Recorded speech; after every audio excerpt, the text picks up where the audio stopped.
Let's talk about the stock market crash. If you haven't seen this already, a lot of analysts are coming out and saying that Friday is going to be a terrible day in the economy. This is because the Supreme Court is going to be ruling on whether or not Trump's tariffs are legal.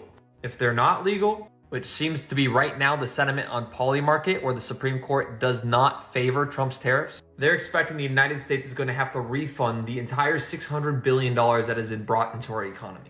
And due to the uncertainty of people not knowing what Trump will do, saying he has a backup plan, this will cause more chaos, refund disputes, and massive revenue holes in the US. Now today, markets are already down. And this is actually because Donald Trump did something quite amazing today, which was banning companies like BlackRock from being able to buy single-family homes, focusing on the housing affordability crisis in the United States. Now, unfortunately, this won't do much, but I'll explain that in another video. Because right now we need to talk about what this means for our bags. Right now, if you're in any trades, you know we've been watching this $94,000 level, as it has become a massive liquidity range. However, I need to point out on the weekly that there is liquidity down still to $87,000, which again is our major support levels. So unfortunately, we are still stuck in this range. What can break us out of it? Watch my previous video on liquidity. But of course, if this goes Trump's way, that will be very, very positive. We are also waiting on the announcement of the new Fed Reserve Chair. That can also push markets up. But really, the most important day this month is going to be January 28th. All the new inflation data, all the unemployment data, this is going to be whether or not we get another interest rate cut. I do not believe the stock market is going to crash on Friday. I think it's a fear-mongering tactic. Of course, we could easily drop to 87K if that does happen, but I'm going to imagine Bessent and this entire administration has a plan B to continue the tariff integration.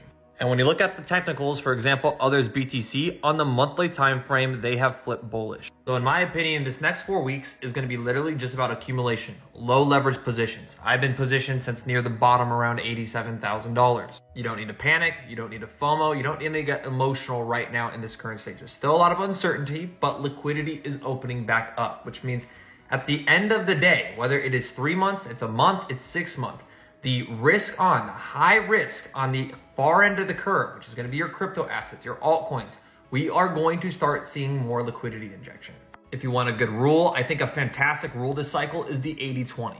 80% in Bitcoin and Ethereum, 20% into your large to mid caps, and you really allocate small positions to any high risk asset. Simply because the lower the market cap in a lower liquidity environment, the more volatile they're going to be. But unless we see a black swan event like this, I think it's almost impossible to be bearish at this point. Sure, you can be crabbish, meaning we might go back down to the mid 80s, maybe 80K like worst case scenario, but $19 billion was wiped out on October 10th. So unless we see a similar leverage liquidation event like that, I don't know how we go below 80K.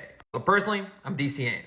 Others looks insanely strong, and I have a huge feeling stablecoin dominance is flipping bullish, not just from a technical perspective, but because of a fundamental perspective with the Clarity Act launching this month. So let me know in the comments, are you bullish or bearish right now?